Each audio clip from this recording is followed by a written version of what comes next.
Bismillahirrahmanirrahim. Assalamualaikum warahmatullahi wabarakatuh. Perkenalkan, saya Rizka Damayanti, jurusan Kesehatan Masyarakat, Fakultas Kedokteran dan Ilmu Kesehatan, Universitas Islam Negeri Alauddin Makassar. Di sini saya akan menjelaskan materi tentang etika dan hukum kesehatan. Baik, langsung saja. Yang pertama, pengertian etika. Etika berasal dari bahasa Inggris. Etis adalah istilah yang muncul dari Aristoteles. Asal kata ethos yaitu adat, budi pekerti.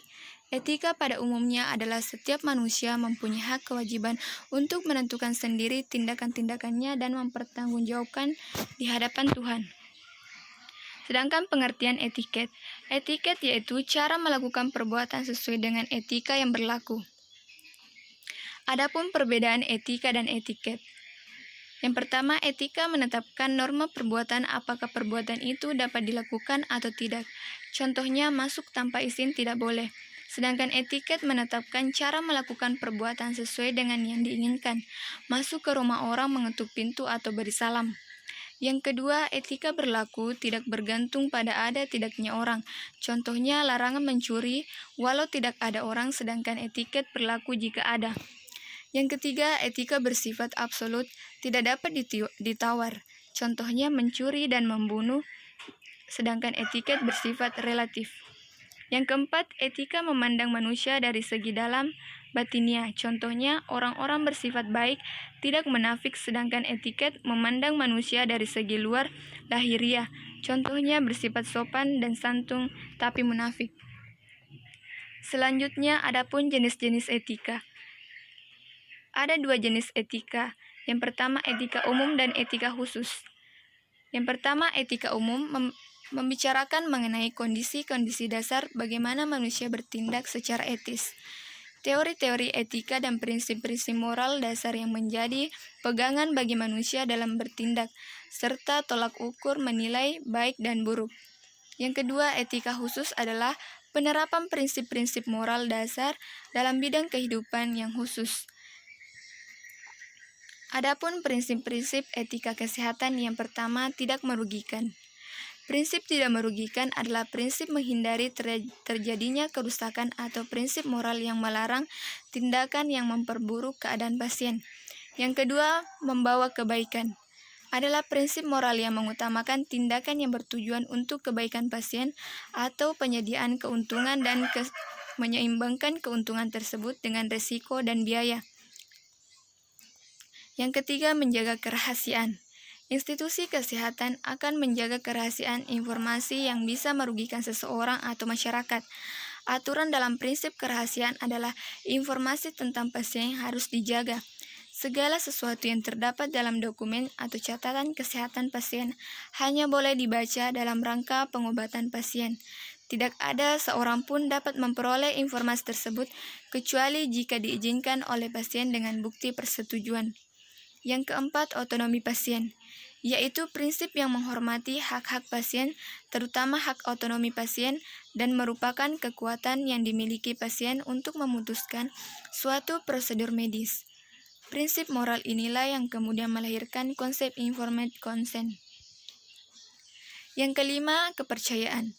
Adapun hukum hubungan atau etika kepercayaan antara dua atau lebih pihak. Kepercayaan dibutuhkan untuk komunikasi antara profesional kesehatan dan pasien. Seseorang secara hukum ditunjuk dan diberi wewenang untuk memegang aset dalam kepercayaan untuk orang lain. Yang keenam, berlaku adil, yaitu prinsip moral yang mementingkan fairness dan keadilan dalam bersikap maupun dalam mendistribusikan sumber daya atau pendistribusian dari keuntungan, biaya, dan risiko secara adil. Prinsip keadilan dibutuhkan untuk tercapai yang sama rata dan adil terhadap orang lain yang menjunjung prinsip-prinsip moral, legal, dan kemanusiaan. Yang ketujuh, kejujuran, berarti penuh dengan kebenaran. Nilai yang diperlukan oleh pemberi pelayanan kesehatan untuk menyampaikan kebenaran pada pasien dan untuk meyakinkan bahwa pasien sangat mengerti. Yang kedelapan dan yang terakhir adalah menepati janji. Prinsip ini dibutuhkan individu untuk menghargai janji dan komitmennya terhadap orang lain. Tenaga kesehatan setia pada komitmen dan menepati janji serta menyimpan rahasia pasien. Ketaatan kesetiaan adalah kewajiban seseorang untuk mempertahankan komitmen yang dibuatnya.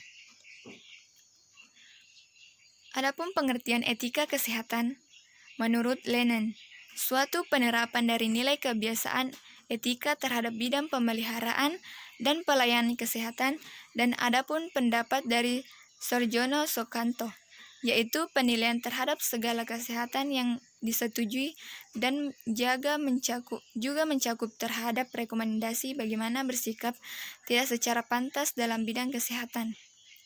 Selanjutnya, adapun tujuan etika kesehatan.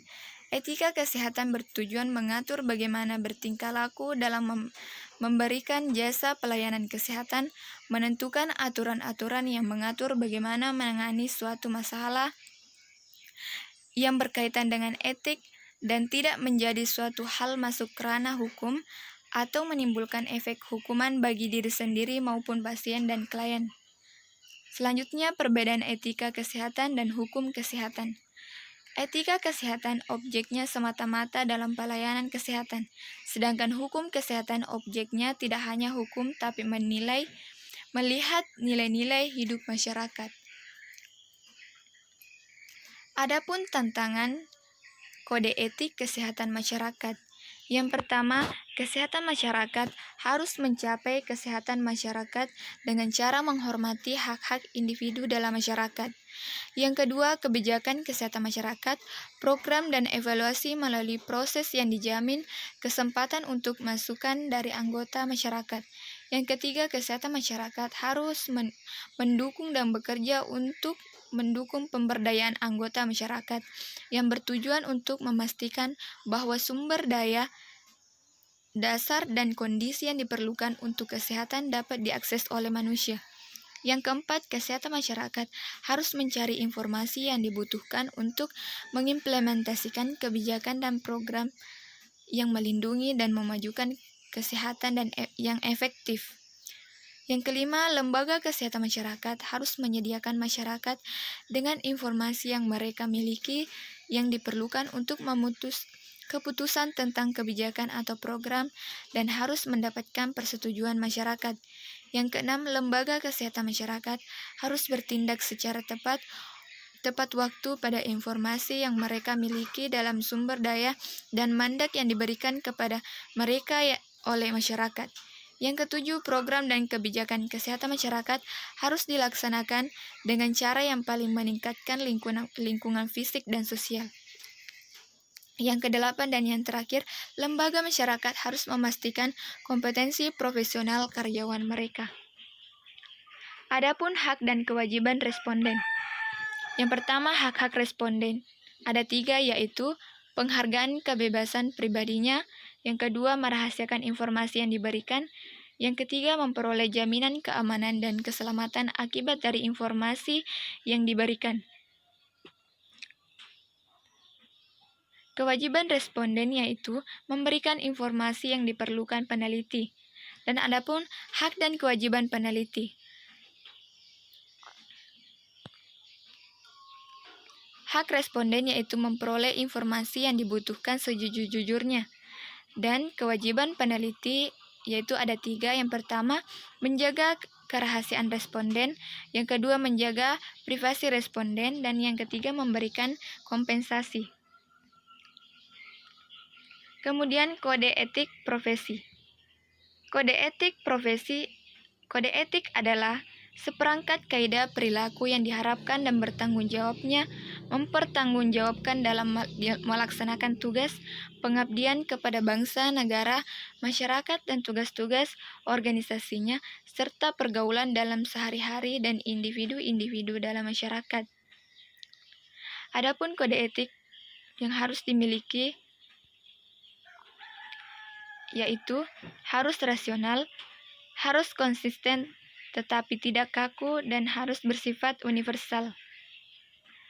Kemudian kode etik profesi terdiri atas yang pertama aturan kesopanan, yang kedua aturan kelakuan, dan yang ketiga sikap antara para anggota profesi. Kemudian adapun fungsi kode etik profesi.